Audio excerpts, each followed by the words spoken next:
Le projet Pégase a commencé il y a 4 ans au collège Ariane et depuis 2 ans, on est en binôme avec Pascal Campillo, la gestionnaire du collège. Nous avons vraiment un panel très riche d'activités. 5 pactes pour un établissement de moins de 400 élèves, c'est colossal. C'était un établissement de toute manière dynamique à la base. Simplement, Pégase a permis de donner beaucoup plus d'ampleur au projet. Et je pense que c'est important parce que ça permet aussi de rassurer et de montrer à la jeune génération ou aux nouveaux enseignants qui arrivent chaque année tout l'étendue des possibilités.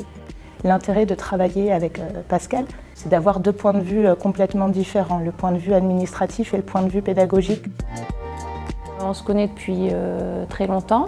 Je crois que ça a été très formateur et pour l'une et pour l'autre. Ça a permis à Juliette de trouver un cadre juridique, administratif qu'elle ne pratiquait pas forcément au sein de ses missions d'enseignante. Et moi, au contraire, ça m'a permis aussi de lâcher prise et de m'ouvrir vers d'autres domaines beaucoup plus culturels que j'affectionne aussi. Pégase garantit une liberté d'expérimentation incroyable. Donc l'objectif, c'est de donner envie aux enseignants de faire ces projets sans que ça représente pour eux une charge supplémentaire de travail, mais vraiment une possibilité de découvrir les élèves sous un autre jour grâce à cette rencontre. Quels sont les leviers de réussite? Je pense avant tout la communication et la bienveillance. J'ai de plus en plus de contacts avec les artistes et les partenaires. C'est tout un dialogue, une communication à mettre en place. Et je pense que c'est important d'avoir une direction qui est motivée, qui est prête et qui vous pousse.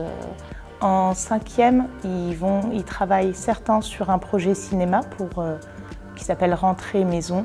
Donc ils vont voir des films, ils apprennent à faire de l'analyse de films. Et les 3 autres classes profitent de ce projet en chantier où ils découvrent des techniques plastiques avec des artistes et où ils vont voir des expositions en rapport avec l'environnement. En 4e, ils travaillent sur les voies de l'amour, sur l'égalité homme-femme à travers des chansons et des œuvres. Par exemple, on peut mettre en place aussi beaucoup d'ateliers autour de la culture scientifique.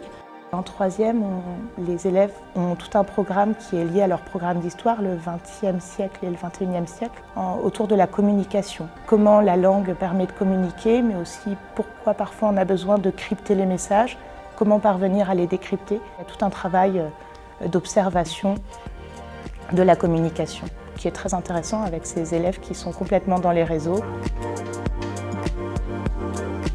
Il faut arriver à adhérer, à faire adhérer en fait tout un groupe autour d'un projet commun. C'est toute la difficulté et c'est tout ce qui est beau en même temps.